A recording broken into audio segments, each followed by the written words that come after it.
Lalu bagaimana untuk melihat dan menyaksikan wujud nyatanya Allah pada alam dan pada diri? Untuk melihat wujud nyatanya Allah pada alam dan pada diri. Inilah pesan Rasul kepada kita. Innakum satarawna rabbakum iyana. Sesungguhnya Allah yang kamu lihat itu, Allah yang kamu saksikan itu adalah Allah yang nyata dan lebih nyata dari segala yang nyata.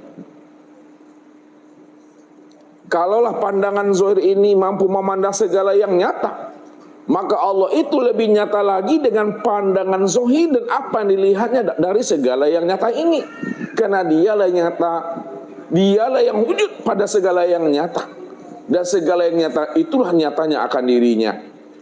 Tapi walaupun Allah itu nyata Bapak Ibu, lebih nyata daripada alam, lebih nyata daripada diri kita ini.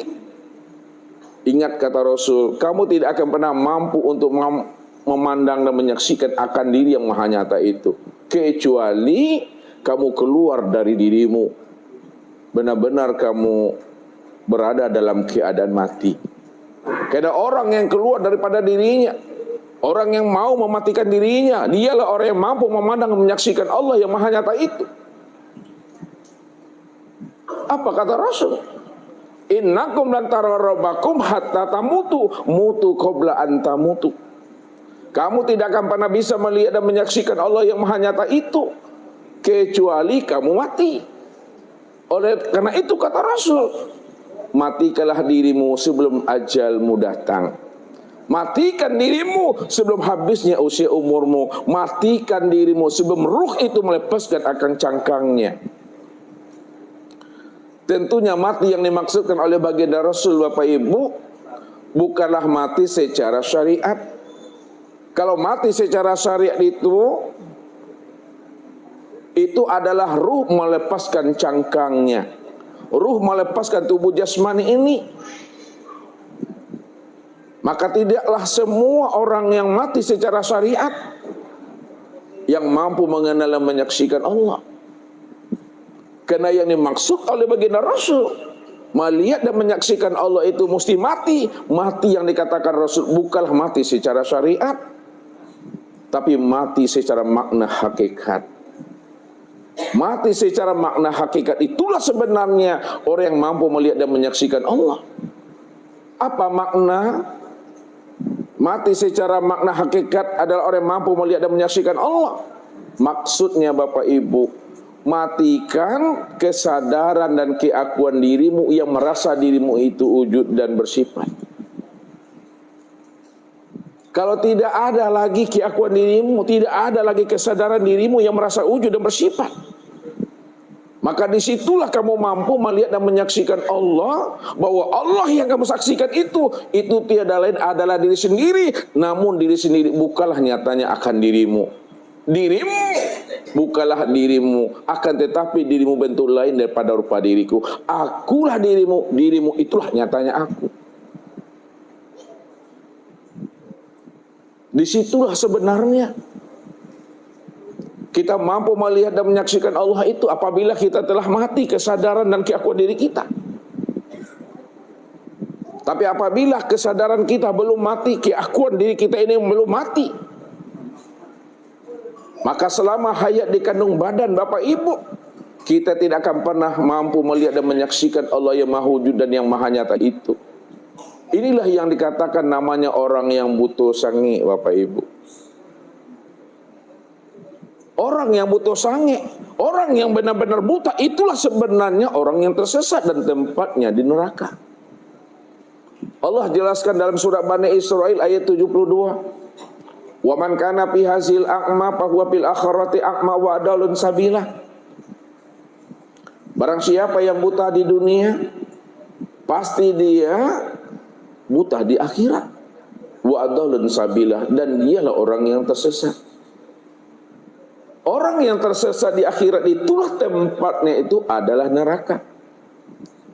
Kalau Allah menjelaskan Bapak Ibu,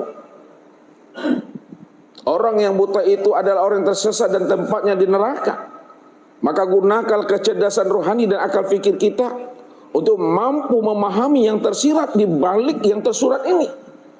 Buta yang bagaimana yang dikatakan Allah dalam surat Bani Israil ayat 72 ini? Apakah buta mata yang ada di kepala ini, atau butanya mata hati yang ada di dalam dada? Ini yang dijelaskan Allah di dalam surah Al-Hajj ayat 46. Fa innaha la ta'mal absar walakin ta'mal qulub allati fis sudur.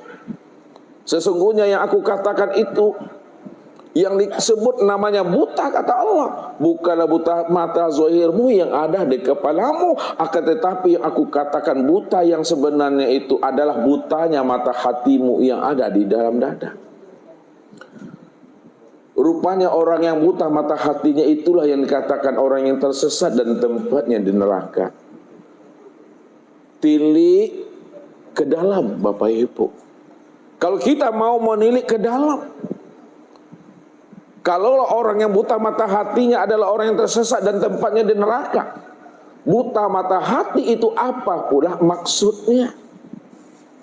Butanya mata hati yang dikatakan orang tersesat dan tempatnya di neraka itu maknanya, Bapak Ibu, siapa yang tidak mengenal Allah yang wujud dan nyata pada dirinya,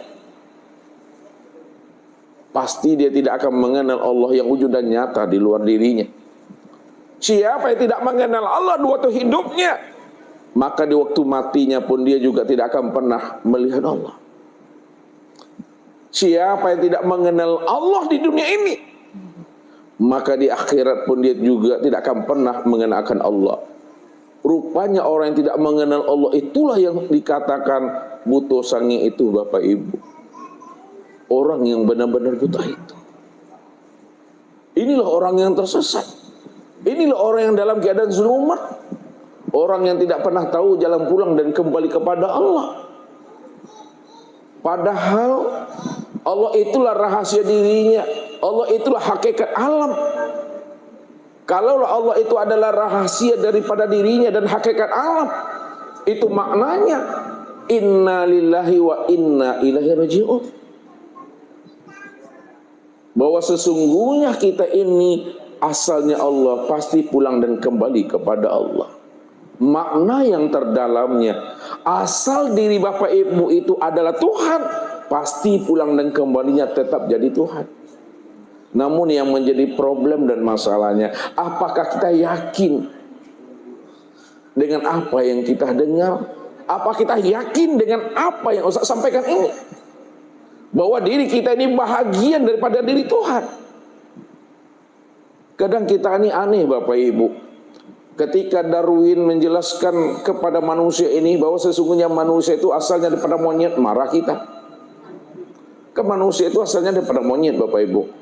Disebut asal kita ini monyet, kita marah. Tapi dikatakan diri kita ini asalnya Tuhan, oh masa iya? Ragu pula dia, Bapak Ibu. Lalu asal kita siapa lagi? Padahal Allah katakan wa ja'alu lahu min ibadi juz'an, bahwa sesungguhnya dirimu itu bahagian daripada diriku. Bahagian daripada diriku itu tiada lain adalah aku, itu kata Allah. Memangnya ada yang wujud yang lain lagi selain daripada Allah? Tentu tidak ada, Bapak Ibu, karena Allah itu ahad. Allah itu tunggal, esa, tiada berbilang. Kalau Allah itu ahad, esa, tunggal yang tiada berbilang, itu maknanya tidak ada sesuatu yang lain selain daripada Allah. Kalau tidak ada sesuatu yang lain selain daripada Allah, maka alam dan diri kita inilah bentuk lain daripada rupa wujud diri Allah itu sendiri. Maka kita tidak akan pernah menemui yang lain selain daripada dirinya. Suatu contoh, Bapak Ibu. Kita beli semangka, Bapak Ibu. Lalu kita cincang-cincang sebanyak 500 cincang, Bapak Ibu.